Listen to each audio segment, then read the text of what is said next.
All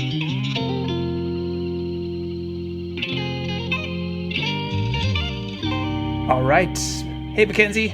Welcome Hey, back. How you thanks for doing? having me again. I'm doing well. How are you? Doing great. I'm excited. Here we are, week number 3 for our weekly updates, where you and I are combing through the things that we're finding for the newsletter. You're putting together a great newsletter every week that we send out to our subscribers. And so what we're doing here is we're pulling out kind of the tidbits from them, walking through them a little bit deeper, giving everybody some perspective. What do you think? What do you think of the last 2 episodes? How have we done? Have we done all right?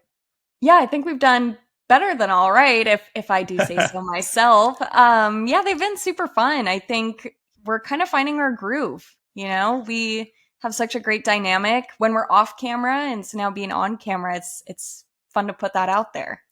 It is fun, and I think it's just really fun to walk through this. And I really love the opportunity to kind of get a sense of what's going on in the news, what's coming across your plate, what do we need to know about, what do we want our readers to know about.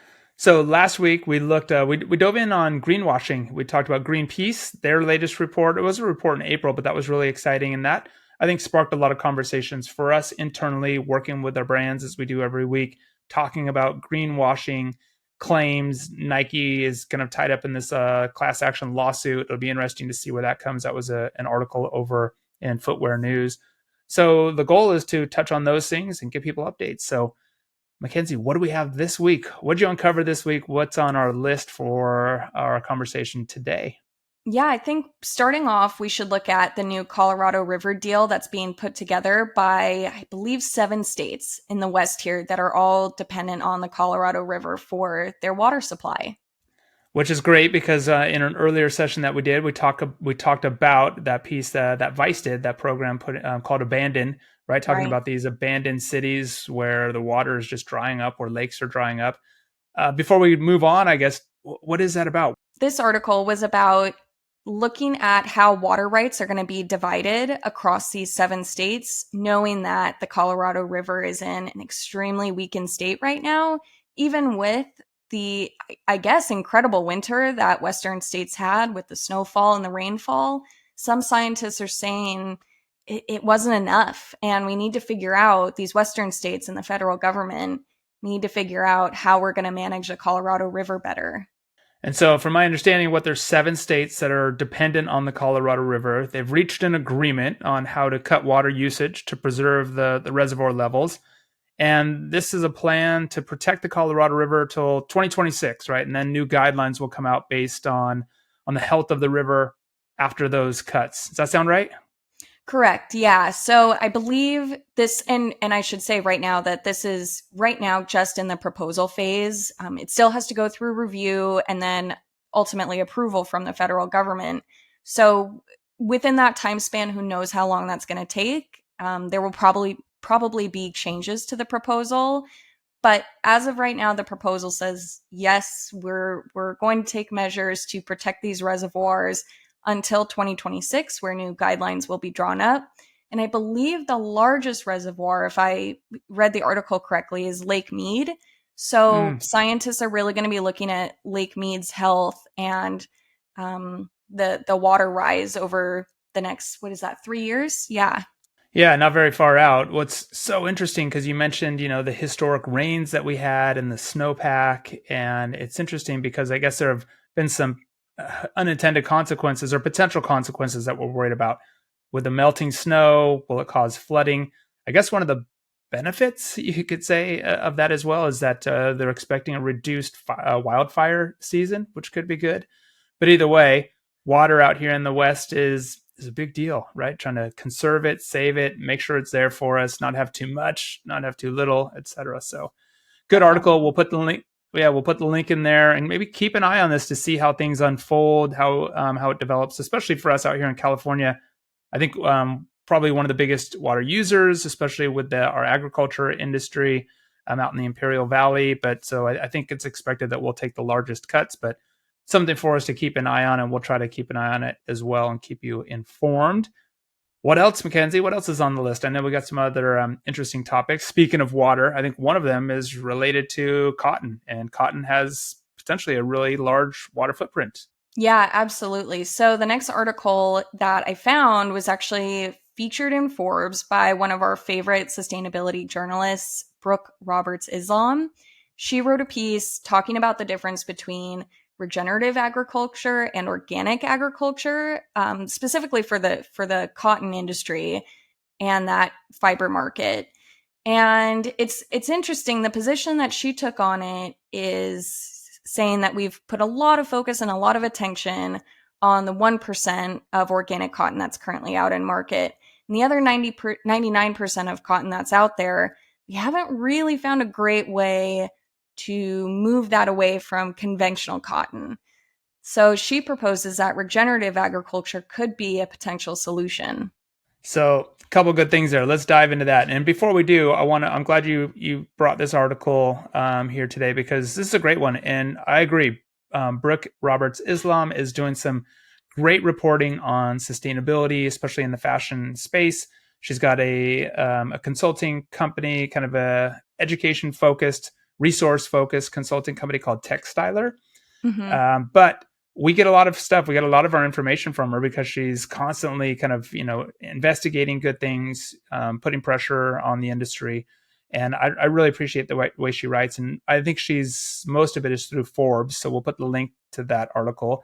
This article, like you just said, Mackenzie, it's called "When It Comes to Sustainable Cotton, Fashion's Focused on 1% at the Expense of the Other 99. Why?" And I think something to keep in mind that maybe not everybody knows is that, we hear a lot about organic cotton. That is the solution that we all kind of push and talk about and hope for. We look for it in the tags of our favorite clothing items. But that is typically around 1%, if not less, of the entire cotton, inventory that's out there globally. So to her point, it's a tiny fraction. And so give us some more insight. You're saying she's proposing to focus on the 99%, which is not organic. You mentioned regenerative cotton. I know you've mentioned before the regenerative organic cotton standard, but what she's talking about here is not necessarily regenerative organic. She's talking about just regenerative. So this is kind of wordsmithing, and it can probably get a little confusing. What can you add to that? Yeah, absolutely. And I think the important distinction to remember is that regenerative organic is often considered the gold standard for, cotton and agriculture in general. And regenerative agriculture can kind of be seen, it's similar to BCI, where it's a good first step, but it shouldn't be our final end point. There are better options that we can transition to. And for listeners too. So when we say regenerative, this is a word that has really, come of age and has become sort of a really hot topic for us, because it's this idea of being able to build back. And what can we do to build back soil health, to build back sequestration, natural sinks, etc. How do we build those back, and how do we make sure that that they are better than what they were before? And we definitely need soil to be built back. And so that's why we're focused on regenerative. And regenerative comes with a couple different set of requirements. There is not any sort of standard or certification for just general regenerative agriculture right now. But essentially what we're looking for is, she puts in the article here, there's 5 acknowledged principles to cover the soil, avoid soil disturbance. So no tillage, no digging or turning the soil. Increasing crop diversification. This is what we talk about in biodiversity, making sure you have multiple crops rotating through there. Maintain living roots in the earth year round, and then incorporating livestock, cattle, sheep, etc. So all of those seem like good things, but what does it still allow, or how does it differ then, Mackenzie, from organic or even the regenerative organic? Organic is not in there for a reason, right? Right, absolutely. So the regenerative agriculture process still allows for synthetic pesticides, herbicides, insecticides, and it also still allows for genetically modified organisms, specifically looking at the synthetic chemical inputs that go into or can go into regenerative agriculture. It's, to me, Derek, it's a little maybe counterintuitive when we talk about soil health, but we're still allowing synthetics or synthetic chemicals into the process. I'm not sure. I know we talk about eutrophication a lot, and nitrogen's a big driver of eutrophication. So Any input from you on that perspective? Well, I think what I like about this article is she does a great job laying this out. And of course, it does allow for chemical pesticides, synthetic fertilizers, as you said, genetically modified crops.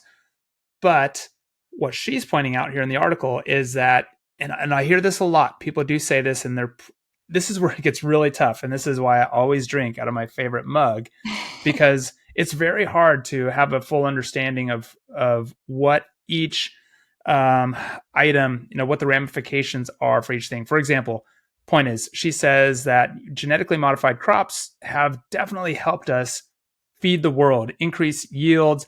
They have come with social and environmental impacts. But until any one of us dives deep and can really kind of come back and write a scientific paper on it, we're sort of stuck of just going, they're bad. And I agree. I mean, I've always leaned absolutely towards organic.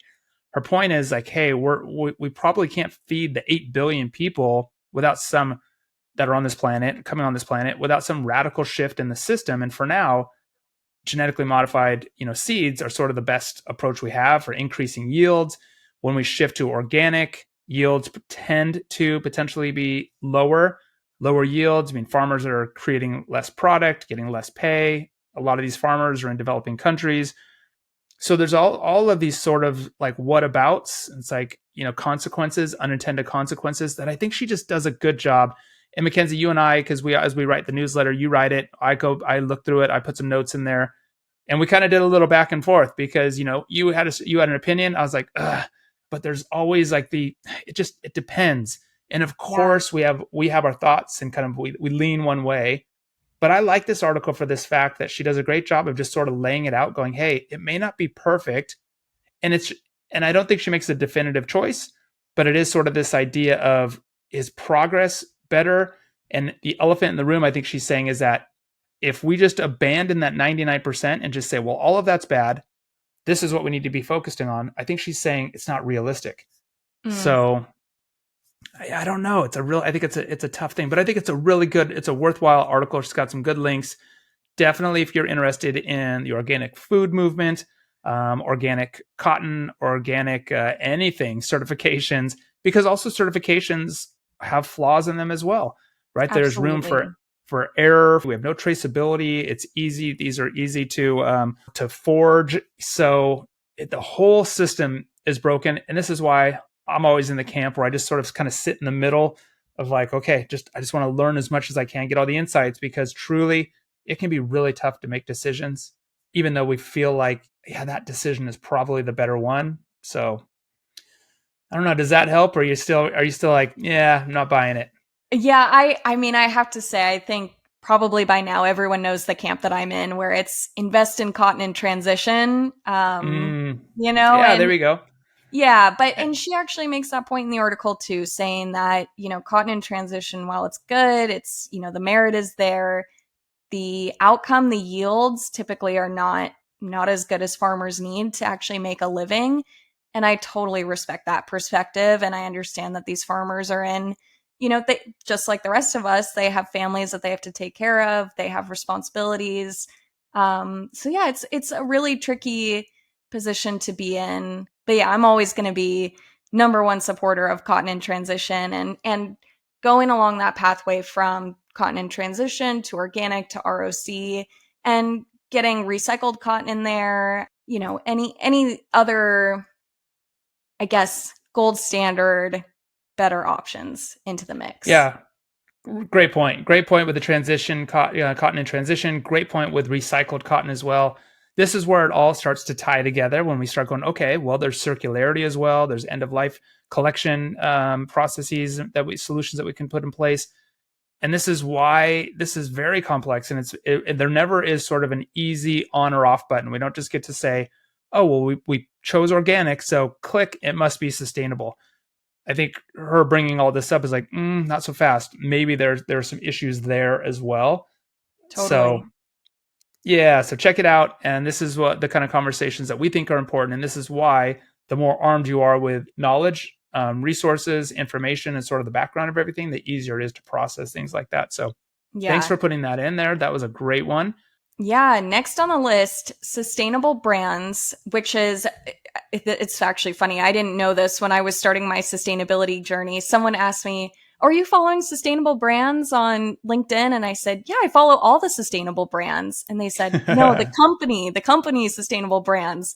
And I said, no, I am not, but now I will. So sustainable brands, Derek, maybe you can verbalize this better than I can, but they're almost like a sustainability content journalism platform. And they cover pretty much every sector, I think. They go energy, food and agriculture, fashion, personal care. Yeah, and they really, I don't know if they started this way. I think they did because years ago I went to multiple conferences. They would do these conferences. Sustainable Brands was an event, and for many years it was here in San Diego, which was great. It's since moved. It's now international, but it was a great place to come together and hear the stories from brands across industries, like you just said, that are doing great work in sustainability. And for me, early on in my journey, it was a great place to get inspired and get motivated and hear from food companies, hear from startups, hear from legacy brands. They would showcase sustainability reports, sustainability innovations, sustainability marketing. And it was really marketing driven, kind of Mhm. showing that, hey, being a sustainable brand can be really good for business. So I remember hearing from brands like Heineken, was there, BMW, et cetera. So you had these world class brands that you may not have even known were doing good sustainability work. So I think what started off as sort of an event gathering, if you will, of kind of all the CSOs, the chief sustainability officers, et cetera, has become now definitely like a media center, a great place to just get involved. They've got great resources, and just news and this guide. So on top of that anecdote, then, so now that we know who Sustainable Brands is, tell us a little bit about this guide. Yeah, so their new guide is a brand guide to driving sustainable behavior change. And the tagline says how to create an advantage in the marketplace through sustainable and innovative solutions that influence consumer behavior. So, really, this Mm. guide is directed at brands or companies, telling them, hey, here are a few things that we suggest that you can do to get your consumers engaged in sustainability and to maybe help them understand what a sustainable product actually is. Yeah, and there are a lot of good takeaways in here. There's some great data points in here, some good reminders. They pulled a lot of these points from some of their other studies that they've done, some consumer facing studies. So essentially, what it kind of boils down to is saying that consumers really want to change. They want more sustainable products. They're willing to, or they say they're willing to.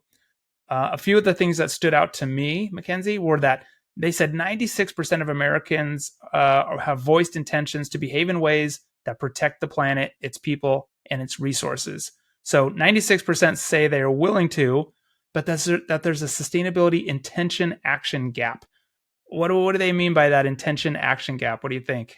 Yeah, well, I think, and this is a problem that even I've experienced, I think there are a lot of consumers who they want to do the right thing, they want to buy the right product, but they either can't because of barriers like price or accessibility, or like I said earlier, they don't know exactly what a sustainable product actually is. There's a lot of confusion around the marketing about what actually is a sustainable product, what are preferred materials, what's recyclable. There's a lot of questions that consumers have, and it's totally fair. Absolutely. And so they've got good intentions, but they don't always, like you said, know where to start. Or a lot of times price gets in the way, accessibility, for example. But they do say, so some of the other things here, they put together this report. It's called the Sustainable Brands Socio-Cultural Trends Research. It revealed that Americans view climate change as the second most critical issue to address, with 8 in 10 saying that they want to take action to reduce their carbon footprint. They also said that an impressive 73% of survey respondents reported that, all else being equal, they would switch brands if a competitor offered a more sustainable version. But they also didn't understand what carbon footprinting was, what makes something more sustainable. So what do you say to that? Is the marketplace is really sort of flooded with credentials, badges, certifications, claims. That was what we touched on last week. What do you feel like out there as you shop, look around, and study? Is it overwhelming? How do people get their hands around all this? So I know for me, even being in this space, it's overwhelming. Seeing there's big marketing banners, and you're seeing things online, different campaigns on websites, and it is eye catching, and you think, ooh, that might actually be good, and you read through it, you get the details, and it's like, oh, bummer, it's not as good as I thought it was going to be. So I think consumers are in a tricky spot, and also marketers are in a tricky position because Mm. they have to figure out how to communicate.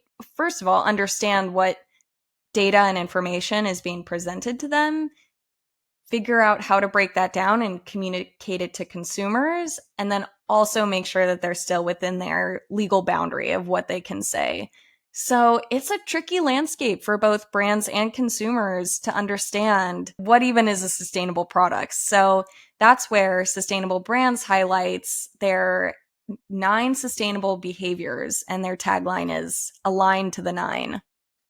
And I love these. This is a great roadmap for us. I do want to point out, you mentioned, I think you would go through and you might read through and say, hey, actually, that's not as good as it looks when you look at a sustainable badge or something.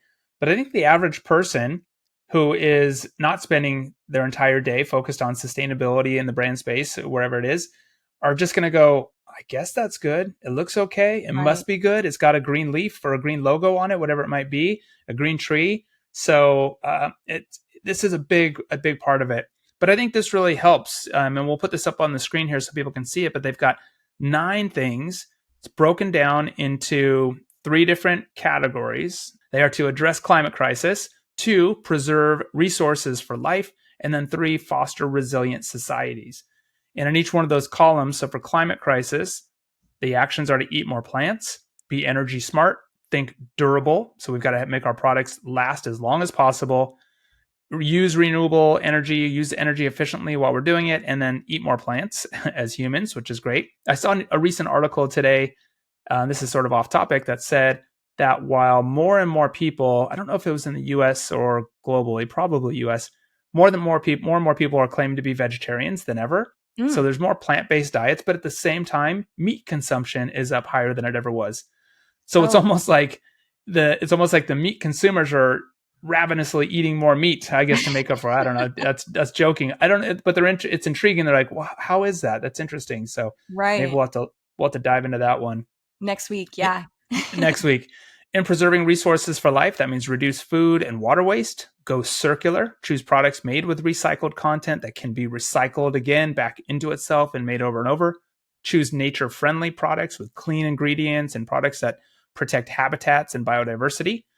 And then on the foster resilient society side, 3 things: support women and girls, expand equity and opportunity, and just show up and actively participate in organizations and get involved in the sustainable living movement and vote with your dollar. That's one thing. And then just vote in general, advocacy, making your voice heard.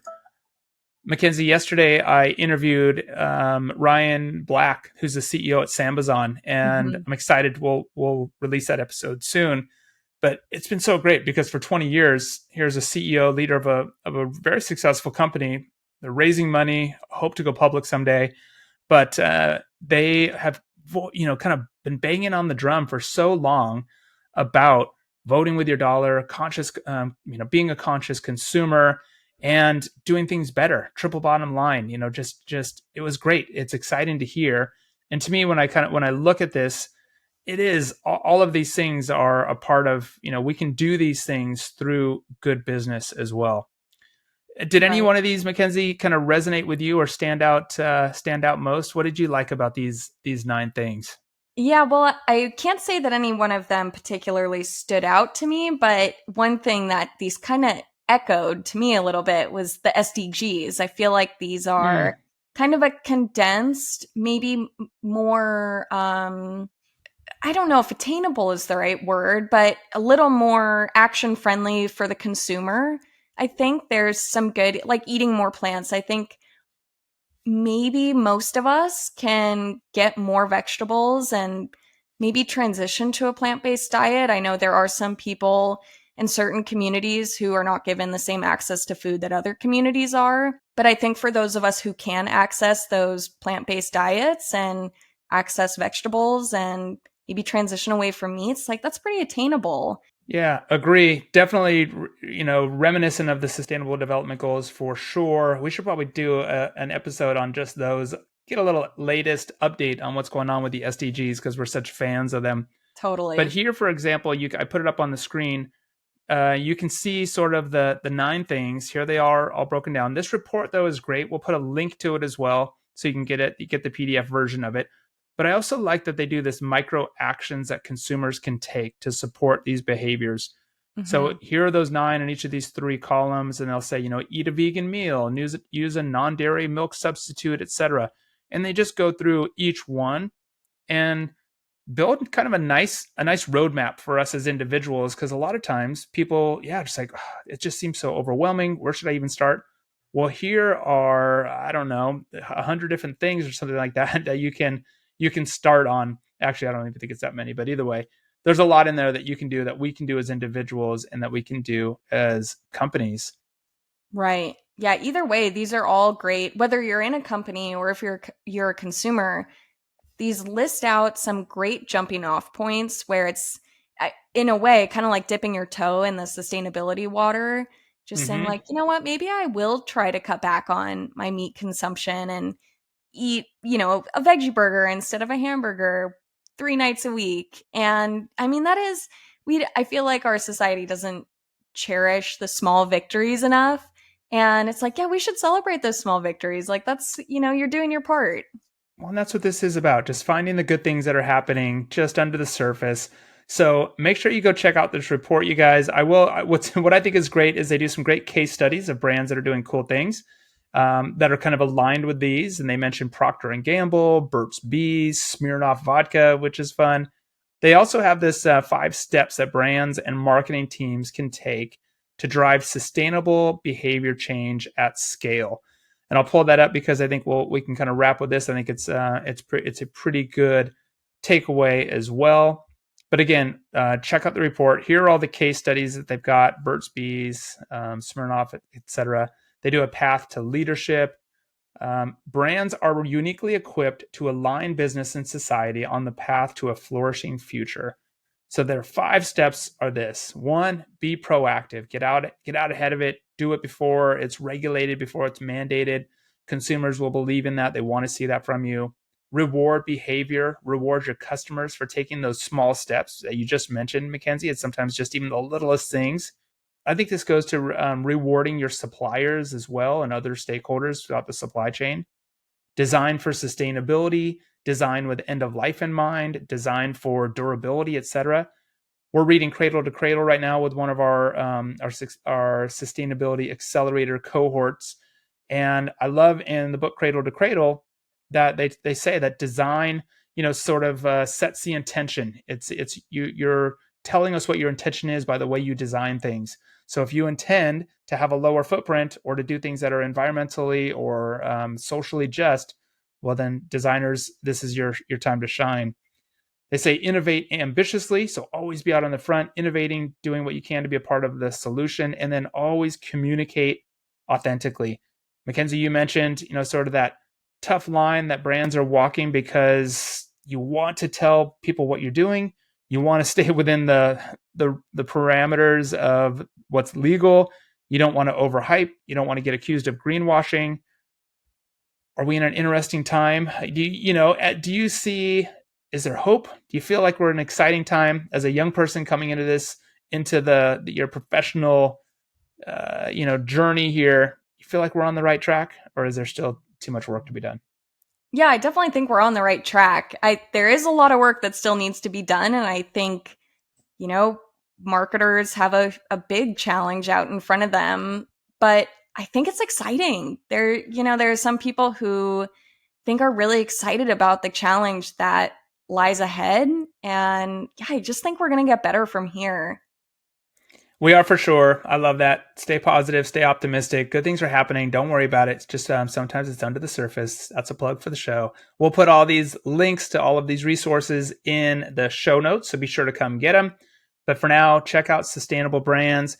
Keep an eye on what's going on with the water agreement, and keep an eye on what's going on with your cotton or what's going on with your food. Is it organic? And always keep asking, which is better? How do I make it better? How do we keep moving? And how do we address the bigger system? How do we really move the needle? I think that's an important takeaway for today. So Definitely. those are my closing words. Mackenzie, do you have any closing thoughts to leave everybody with? Yeah, you touched on all of them, Derek. I would challenge everybody, consumer, or if you work in a brand, definitely check out and see where your cotton's from. Not only where it's from, but what type of cotton it is. Is it organic? Is it regenerative? Is it regenerative organic? It's actually a fun activity to do. I've done it before, and it's always interesting to see. It can be surprising too, seeing some brands you wouldn't think of incorporating preferred materials into their material mix. So yeah, fun little challenge for you. Absolutely. So the next time you're either look in your closet, turn your clothing inside out, look to see the label. Where was it made? What is it made of? Is it natural based? Is it a natural fiber? Is it a synthetic fiber? Is it plastic based, etc.? Start asking questions just like you do with your food. Ask the same of your clothing products as well. That's what we'll leave you with. You guys, we'll see you next week. Thank you so much for tuning in. Mackenzie, I'll catch you soon. Sounds good, Derek. Talk to you guys later. Bye, guys.